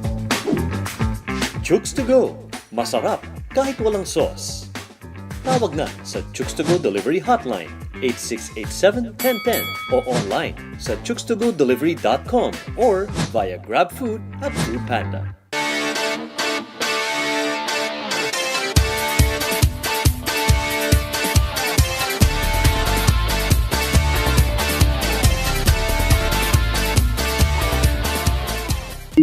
It's a true summer sa Radyo 5 True FM. Dito tayo sa totoo. Mukhang kailangan ko na naman palitan ng bubong ko, pare. Mag-iisang taong pa lang yan. May tulo na kagad. Ay, bossing! Baka naman kasi hindi matibay yung ginamit nyo. Dapat ang gamitin mo ay cherry loom, ang yerong aluminum. Basta yero, cherry loom. Tibay protektado sa pangmatagalang yero. Bakit Wonder Nanay ang nanay mo? Ako po si Jai ng Kawayan City, Isabela. Bukod sa mapagmahal, lagi niya kaming sinusuportahan sa anumang gusto namin. Hindi siya napapagod at patuloy na binibigay ang mga pangangailangan namin. Kaya mama, agyamanak ay ayaten ka. Happy Mother's Day! Ngayong Mother's Day and every day, mabuhay ang mga Wonder Nanay. Mula sa 92.3, Radyo 5, True FM. Dito tayo sa totoo. Mukhang kailangan ko na naman palitan ng bubong ko, pare. Mag-iisang taong pa lang yan. May tulo na kagad. Ay, bossing! Baka naman kasi hindi matibay yung ginamit nyo. Dapat ang gamitin mo ay cherry loom, ang yerong aluminum. Basta yero, cherry loom. Tibay protektado sa pangmatagalang yero. Ang first fun serye ng trending kilig duo, Gerald Napoles Ngayon pa ba susuro ang PBA? at Kim Molina. Gusto ko lang naman ng simple at masayang birthday para sa anak na. Ang pamilya ang bida sa pagmamahalan, ang bida rin sa katatawanan. Hindi ko talaga makita kung ano nakita mo dito sa asawa mo! 2 minutes to mention. Best Nainay. Best tay-tay! Best family ever! Team A, tuwing Sabado, 9:30pm. Tutok na sa TV5. Mukhang kailangan ko na naman palitan ng bubong ko, pare. Mag-iisang taong pa lang yan. May tulo na kagad. Ay, bossing! Baka naman kasi hindi matibay yung ginamit nyo. Dapat ang gamitin mo ay cherry loom, ang yerong aluminum. Basta yero, cherry loom. Tibay protektado sa pangmatagalang yero. Iba talaga ang ating nanay. Siya ang ating best friend, best teacher, ang ating first hug. Naging favorite din natin siyang girlfriend. Ang tunay nating first love. Mama, ikaw talaga ang number 1. Sus! May kailangan ka, no? Ang ating one and only, tunay na Wonder Nanay. Para sa lahat ng ina na wagas magmahal at sa lahat ng bunga ng pagmamahal na yan. Buti na lang kay Papa P kita pinaglihi. Happy Mother's Day mula sa 92.3 Radyo 5 True FM. 25,000 watts ng totoong tunog ng FM radio. Totoong pinalakas, totoong pinagtibay ng mga batikang mamamahayag sa paghahatid ng news, Public service, entertainment, music, information at inspiration para sa bawat kapatid, bawat Pilipino. Ito ang 92.3 Radyo 5 True FM. Dito tayo sa totoo. Power and Play with Noli Iyala. Muli po nagbabalik ang Power and Play, and of course gusto po natin magpasalamat sa lahat ng tagapagtaguyod ng Power and Play this last 6 years. Gusto ko po magpasalamat sa ating mga sponsors. Unahin ko na po ang Cherry Loom, ang yerong may aluminum. Sa ganitong babago-bago ang panahon, mga kapatid, sobrang init tapos biglang uulan, kailangan natin ng matibay at protektadong bubong. Dapat ang bubong ay yerong may aluminum. Kapag may aluminum, tsak na pang matagalan. At isa lang alam kong dekalidad na yerong may aluminum, yan ang Cherry Loom, tibay protektado sa pang matagalang yero. Cherry Loom, ang yerong may aluminum. Thank you! Cherry Tiggo 8 Pro. How neat it is to have a 7-seater SUV that has a powerful engine, world-class safety standards, and the latest tech features. Bet you didn't know that the all-new Cherry Tiggo 8 Pro has all these features and more at a very affordable price range. Cherry Tiggo 8 Pro is equipped with a 1.6 turbocharged gasoline direct injection engine, an advanced driver assistance system, and 12 other safety features. including rear cross traffic assist, blind spot detection, and lane departure warning. The flagship Tigo 8 Pro allows you more control of the wheel. What's great is you can also join the green revolution with Cherry Tigo 8 Pro plug-in hybrid electric vehicle or PHEV. So book a test drive now via www.cherryauto.ph or visit a Cherry dealership near you. Thank you! Chooks to Go ang nag-iisang manok ng bayan. Subukan ang kanilang pinakabagong oven roasted chicken na mas pinasarap dahil sa nag-uumapaw na flavorful chicken juice. Subukan niyo po ang harissa roast, sweet roast at pepper roast. Try also Chooks, the first dine-in restaurant of Chooks to Go. Chooks to Go, ang nag-iisang manok ng bayan. Thank you! True religion is in the Philippines, where passion meets power. Experience it firsthand. For your best style choices, visit True Religion at Conrad S. Maison, Mall of Asia Complex, Resorts World Manila, and Hacienda Designer Outlet Silang Cavite. Visit their newest branch at Grand Wing, Newport City, Resorts World Manila. True Religion, where passion meets power. Thank you! Joyride, ang bago ninyong kasundo. Mga kasundo, first booking nyo, use promo code JRMC Taxi to get 50% off on your first MC Taxi ride. Book Joyride MC Taxi for safe, affordable, quality, and fast rides. So ano pang hinihintay nyo? Download the JR Super App on Google Play Store and the App Store. Thank you! Elms Seafood Paluto, the latest offering of the Elms Resto Bar Group, located at Unit 2, Ground Floor, Calle Bistre, Ever, Commonwealth, Quezon City. Enjoy their delectable seafood menu in a relaxed casual dining atmosphere for your salo-salo seafood meal. Elms Seafood Paluto. Thank you! Skin, your face and body anti-aging center with branches at Alabang Town Center and Green Hill, San Juan. For your skin assessment and treatment schedule, call 0917-890-1640. Thank you! Asea Subic Beach Resort. Experience the getaway that you deserve and dive into limitless happenings, rejuvenating experiences, and gastronomic adventures. Asea Subic Beach Resort. Thank you! And of course, Power and Play is powered by Smart. Live Smart. Thank you! Maraming salamat po. Siya nga pala, gusto ko rin magpasalamat sa Pradera Golf or Pradera Verde Golf and Country Club na nag-host po ng Batch 80 quarterly game, yung pong Battle of Pradera 2. Maraming salamat kay Shaira May Mendoza, kay GM Mike, and of course kay Assistant GM si Joey, and ang aming kasama sa F&B si Emily. Thank you so much to all, and of course congratulations to all of the winners of Battle of Pradera 2. Alright, at this point mga kaibigan, pinag-uusapan ang winner. Ito po yung ating susunod na makakapanayam ay tunay na winner. Siya po ang nagwagi ng kanyang kauna-unahang gintong medalya sa Southeast Asian Games sa gymnastics floor exercises. Ang ating po makakasama ngayon, ang ating pinagmamalaking si John Ivan Cruz, gold medalist ng SEA Games. Magandang umaga, John. Maraming salamat sa pagsama sa atin. Good morning. Naku, unang-una, congratulations, John, sa pagkapanalo mo. Alam mo, nakita ko yung mga litrato. Very emotional ka nung nanalo ka. Ano ba naramdaman mo noon, panahon na yun? Halo-halo po yung naramdaman ko noon eh. Sir, una po syempre sobrang saya po kasi nakuha ko po yung main goal ko eh. Sa laban na yun eh.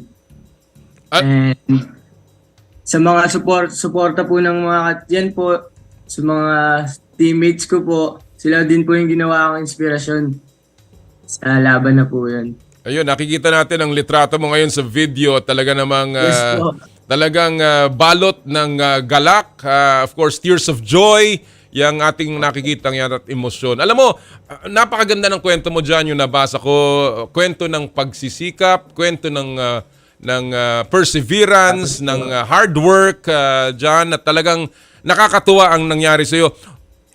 Unang-una, umalis ka sa gymnastics at bumalik. Bakit? Kwento mo nga sa amin, bakit nangyari to?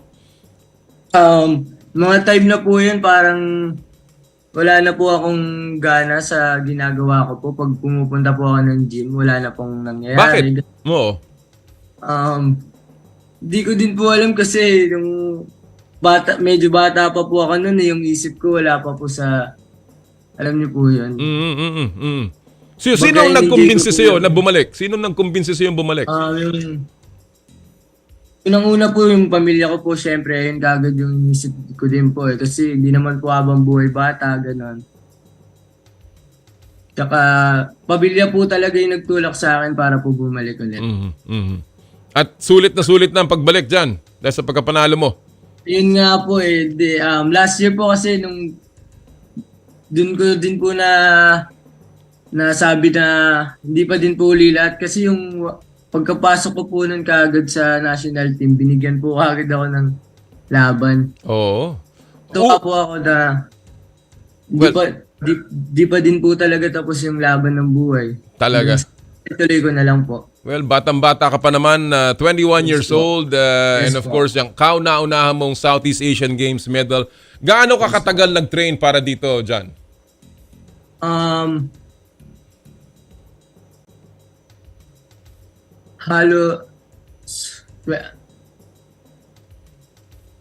Simula po ba ng pagkabata, sir? Hindi, ito lang para sa SEA Games. Para sa SEA Games. Mga ano po, 1.5 year po. Kasi bali isang taon na lang din po yung naging pagitan nung huli pong SEA Games. Oo. At talaga bang floor exercise ang paborito mo, John? Yes po, yun po talaga yung pinaka-special sa akin, yung floor. Talaga ako deduction, yung mga ganun po. Malinis po, tignan ganun. Ano sa tingin mo naging susi sa pagkapanalo mo? Anong ginawa mo sa training? Anong tinutukan mo, finokus mo, nag-concentrate ka habang nagte-training ka para maging successful ka sa Cambodia? Yung sa ano po, syempre, unang-una sa katawan po, dapat po yung katawan mo palaging nasa ayos. Yung mga kinakain mo din po, ganun. Sa training po talaga nakukuha lahat eh. Alright. Well, alam natin na ubaya o umatras sa laban ang iyong pinsan na si Carlos Yulo na para ikaw ang lumaban dyan sa floor. At alam naman natin na kung si Carlos yan, siguradong-sigurado dahil kampiyon ng mundo, si Carlos, pinahinahangaan nating lahat at siguradong-sigurado na siya ang mananalo. Pero kahit ganun pa man, ikaw ang pinalaban niya. Unang-una, nasurpresa ka ba? O yan ba'y napag-usapan ninyo? Anong sinabi niya sa iyo? At bakit ikaw ang pinalaban niya? Bago pa naman po kami pumunta, nasa plano po, nasa target po talaga yun na ako po yung lalaban sa floor. And then, na-pressure din po ako kasi parang nakasalalay po sa akin yung floor. Inisip ko din po nun, baka hindi ako mag-medal, ganito, paano? Parang din po ako na. Yun po. Tapos nagulat po ako na success ko din. Hindi ko sila binigo yung mga teammates ko po. Ano sinabi si Nicoloy nung ikaw ay nanalo? Tinanong niya lang din po ako na masaya daw ba ako, ganun. And then sobrang masaya din siya para sa akin po. Gaano kahalaga sa iyo yan? Yung ikaw ang pinalaban ni Kaloy at hindi siya dahil may kumpiyansya sa iyo. Sobrang halaga po nun para sa akin, sir eh. Kasi alam niyo po yun, parang binigyan niya ako ng chance na ipakita yung pinakatalento ko po. And then, sobrang saya ko din po, nabigay ko naman yun. Alright, alam mo, maganda yung kwento mo sapagkat ikaw ay galing sa napaka-humble na pamilya. Of course, 7 kayo magkakapatid. Ikaw ang pinakapanganay. Unang-una, meron bang atleta sa pamilya mo kaya ikaw naging gymnastics athlete?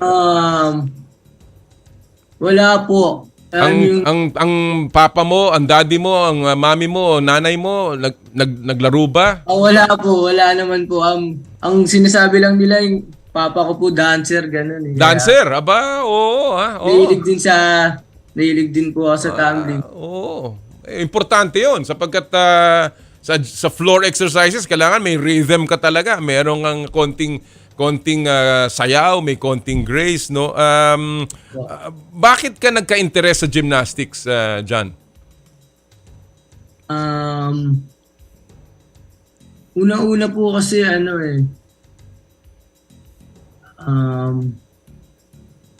parang nailigan ko din po siya kasi.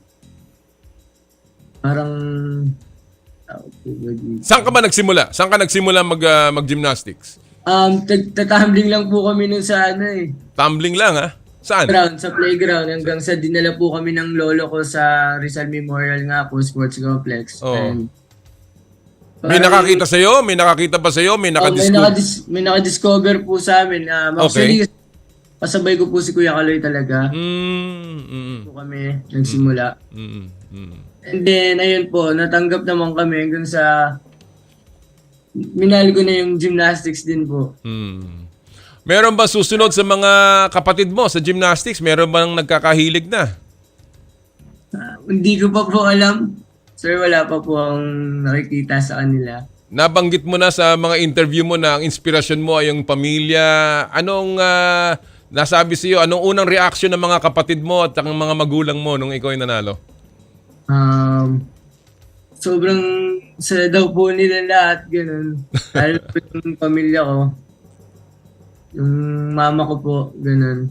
Kasi may araw nung labang ko, may dalawa pong kapatid na nag-birthday. Kaya ang ganda daw po ng regalo ko. Wow! Doon po ako sumaya lalo. Well, alam mo, ngayon na nakaranas ka na ng unang mong pagpanalo sa international competitions dyan.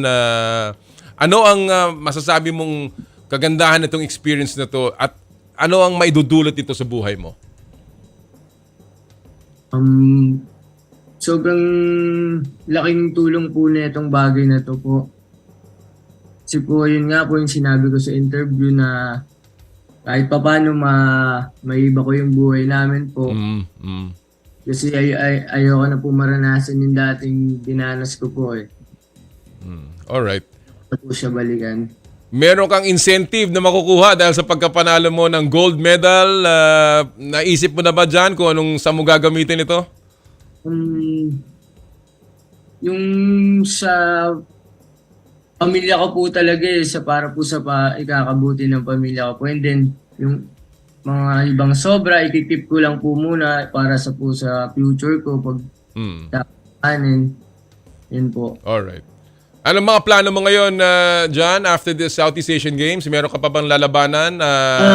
Meron po kaming upcoming competition next month po sa Singapore po, Asian Championships po.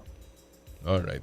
Ikaw ba ay ngayon mas ganado na ipanatili yung winning form mo? Ngayon na ikaw ay gold medalist na? Yes po. Kasi po, may kailangan ka na po i-defend sa sarili mo. May bagong mission para sa sarili mo. Tama. That's a good attitude. Magandang attitude yan na ngayon, meron ka ng kailangan depensahan, meron ka na kailangan patunayan at i-maintain na standard. Sapagkat alam mong kaya mong manalo, so dapat patuloy kang mag-training at talaga magsumikap. Yes, ikaw ba handa isang araw, yan, may litrato tayo, nakikita natin si Kaloy. Handa ka ba isang araw na makaharap ang iyong Kuya Kaloy na one-on-one sa floor exercise?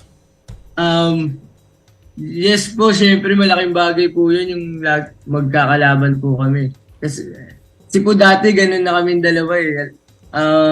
Yung feeling ko po parang natural na po sa amin pag naglalabang kami ni Kuya Kaloy. Nakakatuwa yan. That's the friendly spirit and syempre tinutulak nyo ang bawat isa na lalo pang gumaling. Alright, bago tayo magtapos, meron ka bang gustong pasalamatan sa iyong pagkapanalo, John? Papasalamat po ako syempre unang-una po sa Panginoon. Wala po siyang binabayaan sa amin dyan. Tsaka sa binigay po niyang talento sa akin, sa amin ng mga kasama ko po. Then, yung mga tumulong po sa amin dyan sa Cambodia. Tsaka po yung coaches, mga coach ko po. Tsaka yung mga GAP office po. Shout out sa inyo. Of course. Si Ma'am Cynthia and of course the rest of the team. John, congratulations sa naging tagumpay mo sa Cambodia. I'm sure marami ka pang maabot patuloy ka lamang na umasa sa Panginoon and of course, patuloy ang pagtitraining. Congratulations at mabuhay ka, John Ivan Cruz. Mga kaibigan ng ating Southeast Asian Games gold medalist sa gymnastics ng floor exercise. Kinikilabutan ako pag nakakausap ko yung mga ganyang klaseng storya.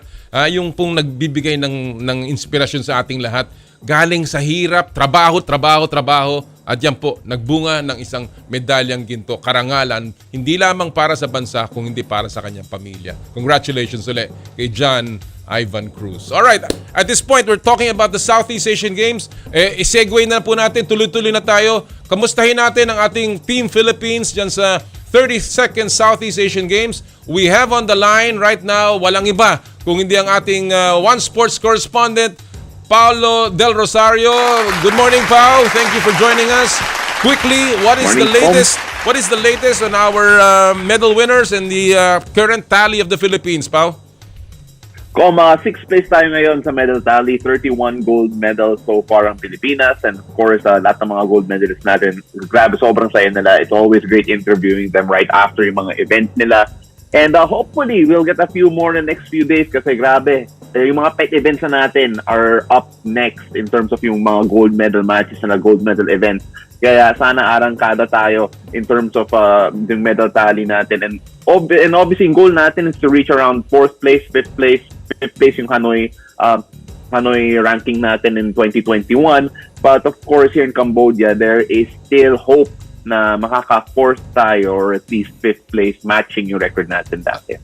Magandang balita yan that at least there is a lot of hope from our sports officials na maaabot pa natin ng 4th place, because after that hot start last week, we're about 1 week from the start, and last week you were really doing very well, and of course the Philippines is now in 6th place. Anong mood ng Team Philippines, Pao, moving forward? Lalong-lalo na we know that we have 9 boxers in the finals. We have the volleyball team in the medal rounds, and of course our track and field athletes, our gymnasts are still there, and of course all our martial artists. Anong mood ng Team Philippines, Pao?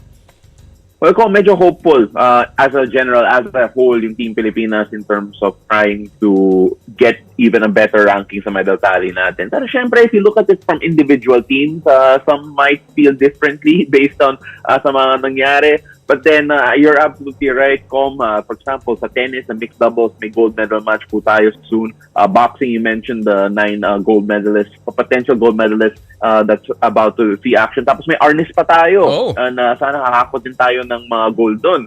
In fact, arnis is supposed to be one of the sports that we're feeling that, okay, maybe we can get double-digit gold figures there sa sports na yun. And kaya hopeful yung entire delegation that by the end of the next few days, if there is a big gap right now between the 4th place and kung saan tayo ngayon sa 6th, it might come a lot closer in the next 2 days. All right. Well, one of the things na pinag-uusapan dito sa ating bansa, and of course, obviously, in Team Philippines, is yung nakadagdag pang challenges o hamon sa ating mga atleta, which includes, of course, the naturalization rule na parang inabuso dyan sa Cambodia, and of course yung playing conditions of some of the venues, lalong-lalo na yung basketball court na ang ginamit ay not up to international standards. Ang una kong tanong, Pao, what have you gathered there? Ito ba ay alam ng ating mga officials dyan, and what was done prior to the games na para naman maprotektahan ang ating mga atleta? Alam mo naman, na hindi sikreto na yung rule for the eligibility of players, nung January pa yung pinag-usapan. So the only rule needed is a passport. Pero yung listahan ng mga teams, lumalabas lang a few days or the day of the competition sa mga technical meeting, yung mga delegation meeting. So in terms of scouting, it's almost impossible to scout specific players. Kasi ang dami mo na pwedeng i-naturalize na, nalalaman lang nila that are part of the group as it happens. And of course, yung playing conditions, na-mention mo kanina, I can only say this. Alam ko na kung ano yung feeling maging pandesal. Kasi parang nasa pugon ako palagi. You take a look at the entire delegation, the one thing you're gonna hear from each and every one, na grabe yung init talaga dito. Wow. In terms of yung standard ng mga court and playing venues, basketball is an example that we use a lot kasi syempre, yan, nakita talaga natin. But then, I was actually talking to EJ Obiena right before the competition na yung box kung saan niya nilalagay yung pole for the pole vault is a few centimeters off. And napaka-importante yan sa pole vaulting. So kahit sa mga ibang sports, may mga substandard venues or court issues. Pero sinasabi nga ni EJ, as well as our other athletes, all the athletes have to deal with the same exact conditions. So even if the conditions are substandard for certain sports, the playing field is still relatively even. Will that mean we get the best out of the players? That is a whole different conversation. Of course, ang pinag-usapan naman dito yung playing venue, everyone plays there. It's just really I guess a matter of adjustment. And before I let you go, of course, ang interest ng mga tao ay ang basketball at ang volleyball competitions. What is the mood with Gilas Pilipinas as well as our Philippine women's volleyball team, Pao? I've never seen Gilas Pilipinas this fired up to play another team again. Kasi yung nangyari against Cambodia, especially towards the end game, it's a matter of respect for the players and of course from the coaching staff. I'm sure if you ask anyone in the coaching staff, they would want to play Cambodia again, and there's a potential for that. Hopefully, it's a gold medal match. I know it's a hump on the road, pero sa totoo lang po, if you meet them in the gold medal match again at tinalo ninyo sa home venue nila, grabe yung kwento, grabe yung storya. It's I wouldn't say it's movie-like, but it would be a great revenge flick. So let's see whether or not mangyayari yan para sa Gilas Pilipinas, but there's a lot of hope for that. Sa volleyball naman po, we know that we're up against Thailand tonight later on, and let's be fair, kung nanalo tayo sa Thailand, medyo himala po yan. But if we can show a fight and show progression in terms of yung volleyball, there's a hope that we can get their first podium finish in 2005. And it was so long ago, kung teenager pa ako noon. 15 years old po ako in 2005. And I'm a lot older today. So you take a look at the hopes for volleyball po. It's still sky high, and they're hoping that someone like Eliza Valdez, who hasn't been healthy in the past, finally used in the last game, can finally see more action and hopefully can lead Team Pilipinas to a podium finish sa volleyball po. That is the beauty of sports. Hindi natin alam kung ano mangyayari. And of course, yung when you start poking the bear, well, dito sa Pilipinas, pagka tinapakan mo yung buntot ng aso, mangangagat yan. Kaya sana nga ganun nangyayari sa Gilas Pilipinas. Pao Del Rosario, thank you so much for joining us this morning and giving us an update on the Southeast Asian Games. Mabuhay ka! Salamat po. Mga kaibigan, Paulo Del Rosario from One Sports, again, giving us an update on the 32nd Southeast Asian Games. Alright, bago tayo magpatuloy, balikan muna natin ang best moments naman sa kasaysayan ng palakasan this week in sports history. Power and Play with Noli Iyala. May 11, 2016 o 7 years ago, hinirang bilang kauna-unahang unanimous MVP ng NBA si Stephen Curry. Nakuha ni Curry ang record at ikalawa niyang MVP plum matapos makakuha ng 131 votes.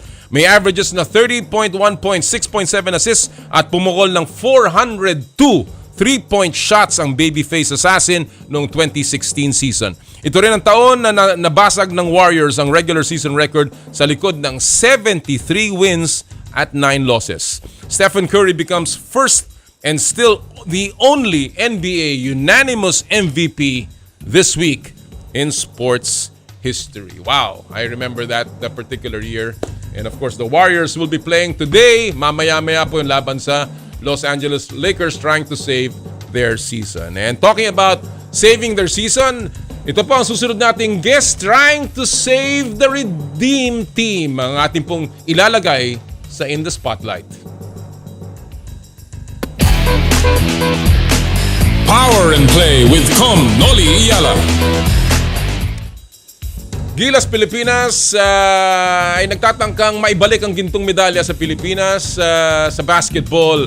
At kaya po malaki ang atensyon na ibinibigay ng ating mga tao sa paglalaro ng ating pambansang koponan. Mapalad po tayo ngayon na makakasama natin para bigyan naman tayo ng konting update tungkol sa Gilas, Pilipinas, live mula po sa Cambodia. Walang iba kundi ang Team Manager ng Gilas, Pilipinas at Deputy Executive Director ng Samahang Basketball ng Pilipinas. Walang iba kundi si Mr. Butch Antonio.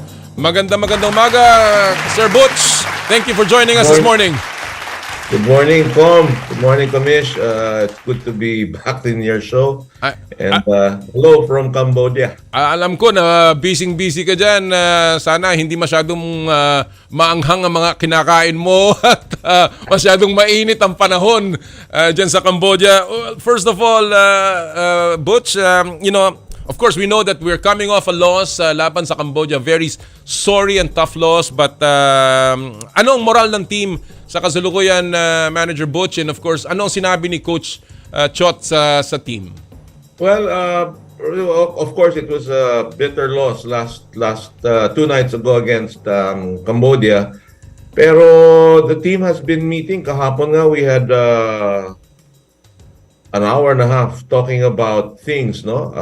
Review the game and looking forward to the game today, and also the possible meeting versus either Indonesia or Thailand in the semis, no? And I think yung players naman are very much up to the challenge. Tama nga yung sinabi ni Pao kanina. The players are eager to get back on the court right away and continue this quest. Hindi pa naman tapos yung ating journey towards that goal, getting that gold back, and they can't wait to get back. And then sila Coach Sot naman, together with the rest of the coaching staff, sila Coach Tim, have been putting their heads together and trying to find out how it's best to prepare and then come up with a game plan for the team and the rest of the tournament. Napabalitaan namin, DED Butch, na talagang pambihira ang hinaharap ninyo mga hamon dyan sa Phnom Penh, mula sa practice venue to the pagkuha ng mga buses. Can you just tell us and tell the fans ng Gilas, ano ba pinagdadaanan nyo dyan? Kung bakit parang pinagkakaisahan pa tayo dyan? Ano ba nangyayari dyan, Butch? I think yung hindi lang sa basketball ito, but I think there are a lot of substandard equipment or facilities that are made available to all the athletes, no? Tayo sa basketball, ang practice venue, nung tinatanong namin kung saan, nung lahat ng mga teams, ang tinuro sa amin is an outdoor outdoor court. Outdoor court na hindi I think it's even cemented. Hindi na namin tinignan nung tinuro yung outdoor facilities. Hindi na. So we had to look for our own, our own gym. It's still not a wooden court, but we have to get things. Diba? We still have to practice. So we had to bite that bullet, no? And yung rim nga namin doon sa mas mababa sa standard rin. So yung rim ng practice facility. Still, nakakatakbo ang mabuti doon, nakakatakbo at nakakapag-practice, mag-execute man lang, no? Offensive and defensive strategies. I understand even of course, marami nang naisulat tungkol sa competition venue, yung linoleum floor, kung gaano kadulas at minsan natutuklap. Unang-una, Butch, hindi nyo ba alam to? Was this not inspected by the, I guess, by the delegation, or you were not told by the chef de mission? Alam nyo ba na ganyan ang magiging conditions of the playing venue? Not to that extent, no? Kasi sinasabi, we are in touch as a federation. We're in touch with the Cambodian Federation, and sinasabi nga that time that they were still fixing the venue and it will be ready in time for the Southeast Asian Games. As to what and how ready it will be, it was not really put in detail. Pero syempre naman, kasi tayo naman Commish, meron naman tayong habol na standard. Even when we host, we try to, yung bare minimum natin is not even close to what we have here, no? And nung nagtanong ako, tinanong nga namin, is the venue air conditioned? Ang sinabi, they'll put makeshift or hindi man makeshift, yung temporary portable air conditioning. Okay. Diba? They put 25 units nung upright electric fans. Upright aircon doon sa stand, sa taas. Okay. Oo. I don't think it's not enough. It's not enough. Sa laki. At saka sa init. Para ka talagang pugon doon sa loob ng venue. Wow. Sabi nga ni Pao, para daw siyang pandesal eh. Kaya yan na niluluto sa loob ng pugon. Kamusta? Because of that, syempre, pinapawisan, dumudulas ang court, and of course, as a quicker team, sabi nga ni Coach Sot, we need that quickness. We need that kind of court. Kamusta ang injuries natin, Manager Butch? How is Calvin Oftana?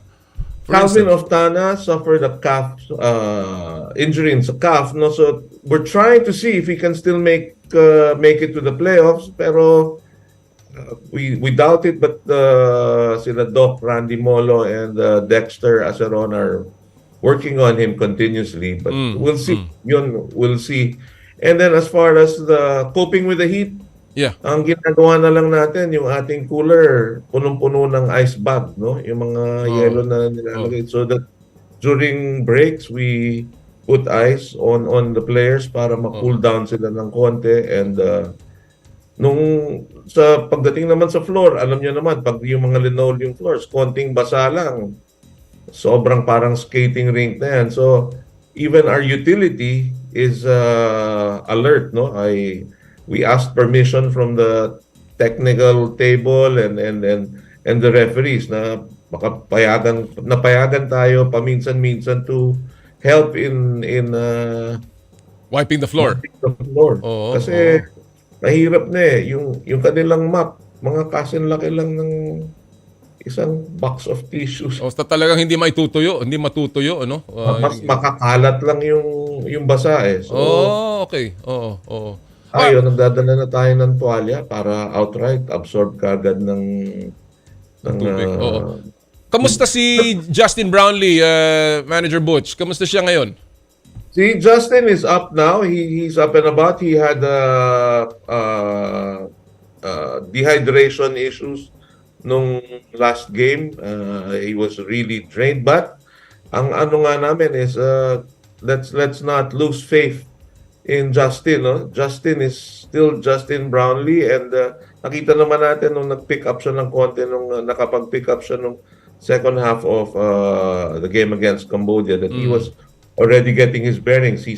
Yesterday we did not practice, we just had meetings so that may konting recovery ang ating mga manlalaro, and they had a recovery session sa pool dito kahapon. Para to get their bodies back and to try and see. Ayun nga, we do all the things just to cope with what we call the challenges here. No? And I think all teams and all the other sports natin ganun ang ginagawa na given the conditions. Lahat naman nga dumadaan doon. It's just a matter of, I guess, how we get to adapt and be ready for the conditions that we are beset with. All right. I want to ask you, of course, the Manager Butch and the Deputy Executive Director Butch about the naturalization rule. No, alam natin na sabi nga nila this was already known as early as January. Did the SBP know about this rule, and ito ba'y tinutulan natin na pagkarami-rami ang pwedeng ipasok at isaksak na mga teams kalaban natin dito sa SEA Games? We knew that sa SEA Games kasi it's very unique, no, and then even in the Asian Games that minsan passport lang, if you have a passport you're good to go, and it does not follow the eligibility rules of FIBA or the IFs of the different sports. And tayo alam natin, pero yun na nga, yung mga abuso is something that we did not expect, no? Tayo, we have our own naturalized player, and the rest naman ng ating mga malalaro, I would, if it's the right term, they are heritage players, no? They have Filipino blood, so hindi siya outright ganun na puro Naisip ba banyaga dun sa Naisip ba ng SBP na kung ganyan pala ang labanan, dagdagan na rin natin ang naturalized natin? Isama na natin, pagsamahin na rin si Ange at imbitahan si kung sino man, ng mga additional PhilAmps na otherwise ineligible sa FIBA but can play in the SEA Games? We were actually thinking, si Ange nga was really part of the equation. It's just that si Ange is going through rehab for his knee. Okay. And hindi na nga natin masali. There was a procedure done to him nung start nung March. And ang kanyang recovery is tuloy-tuloy up to now, no? So we didn't want to jeopardize the recovery of his knees, no? And yung sa iba naman, yung iba naman nating option, I think, came from what is available also in the PBA, and natamaan rin tayo na a couple of injuries. You know, si Pugori was had that wrist or that hand fracture. So, but I think, you know, that notwithstanding, with the given conditions, the team is still hopeful, and nandun pa rin tayo. We are not losing hope. As a matter of fact, we're trying to yung gigil kailangan i-contain ng konti, no? It's good to have that, but maganda rin gamitin as a driving force or a tool to get the team going. Well, you know, alam natin, Manager Butch, na this is supposed to be a year na gusto nating bawiin ang ginto na nawala sa atin in Hanoi. And, you know, that's why this team has been dubbed as a redeemed team. Is there concern in the camp na, you know, ang competition this year ay mas malakas at maaaring madiskaril ang ating mga plano? Is there concern about that, considering that the rules have been tweaked in such a way na parang talagang kontra sa atin? Of course, may concern sa atin, ano? May concern tayo dun sa mga adjustments na ginawa ng mga ibang punan. Pero sabi nga, it is all in our hands naman also on how we play. Sabi nga ng mga coaches, you know, we just had a few if we made those layups, malas naman konti. We would be right in the game against Cambodia, no? Madami rin tayong mga missed. So in other words, talagang it was really also a problem with our team, and I guess everyone accepts that. Kasi when you look at that Cambodia team, hindi naman parang caliber ng mga international teams na nakakalaban sa FIBA yan, but nonetheless, you know, they're a decent team, and obviously we still have to play so well. Pumasok ba, may mga nagtatanong na fans na dahil delikado daw yung mga conditions of play, pumasok ba sa isip nyo na umatras na lang? Hindi naman namin iniisip yun, no? We tried to keep on talking to the officials, no? To the Cambodia, specifically yung Cambodian counterparts natin, yung Cambodian Federation, to see how we can improve. Tinutulungan na nga namin, sinasuggest namin, ganito. Pero yung linoleum floor kinda got us, medyo nagulat kami doon. Kasi noong una, nakapatong lang doon yung when the tournament started, it was the 3x3 tournament. So nakapatong nung una was the 3x3 flooring, which was okay. It was a very it was the standard, it was the norm, and it was good. Nakapatong siya. So iniisip lang namin noong una, baka nasa ilalim nun kahoy. Di ba? Hindi nakikita And at the same time, may nararamdaman kang parang kahoy na we were hoping that that was the case. But lo and behold, the next day, after naligpit at na itabi na yung flooring ng 3x3, yun na yung nakita namin. Well, everybody, all contingents, all teams really raised that issue. No? And wala tayong maano eh. We cannot just back naman from that kind of competition. Well, as I say, everyone's playing on the same floor, so I guess at the end of the day, talagang we just have to play our best, and as expected, talagang malaki ang pressure sa Gilas, Pilipinas, but sanay na naman ang basketball team sa ganyan. Sir Butch, thank you so much for joining us this morning. I know you have a lot of work to do, and I wish you all the best. I wish all the team the best, and we're still pulling for the team. Sana nga ay tayo maka-adjust kagad and we still come up with our best performance for the last. We save the best for the last. Thank you so much, Butch. Thank you, Kumis. Thank you very much, everybody.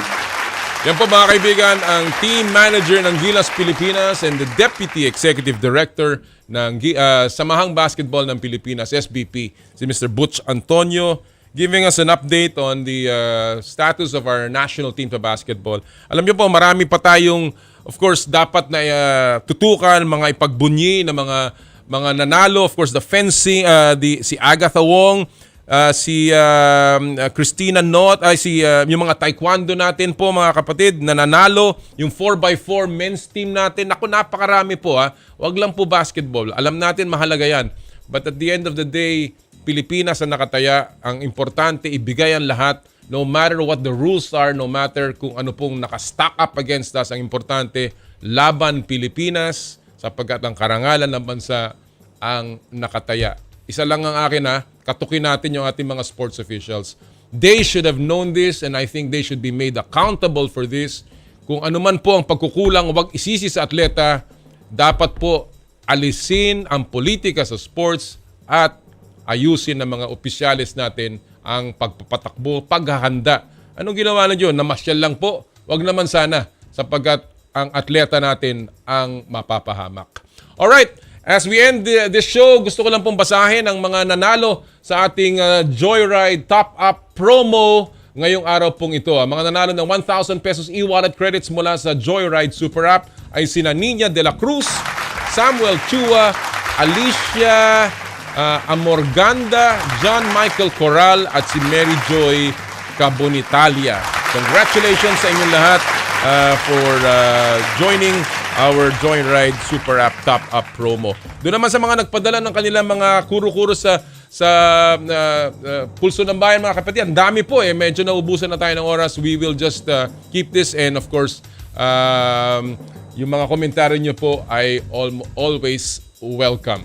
Well, mga kaibigan, again, we wish everyone all the mothers out there a happy Mother's Day sa inyong lahat. Enjoy the weekend. Lagi nating sinasabi tuwing Sabado, bawal ang masungit at sa lahat po ng ating gawain, ad maiorem Dei gloriam, all for the greater glory of God.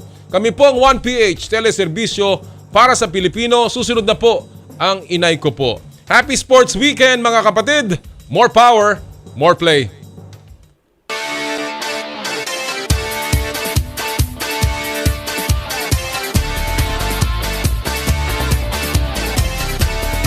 Sa kapwa ko Pilipino, ipagmalaki ang galing na meron tayo. Ilantad ang likas nating talento at magdala ng saya sa mundo. Sa harap ng pagsubok ay di susuko, para sa pangarap tayo'y porsigido. Magpakitang gilas na at huwag magpatalo, ipagdiwang natin ang Pilipino. Yan ang Pinoy. Mula noon at hanggang ngayon, talento natin ang bida. Mula sa simpleng bakuran hanggang entablado natin ipakita. May pagsubok man ng Pinoy, pinalalakas ng saya. San man tayo sa pulo, Chumbe, Sibay, Lakay, Amiga. Sama-samang pakita ang galing natin katropa. Sa kapwa ko Pilipino.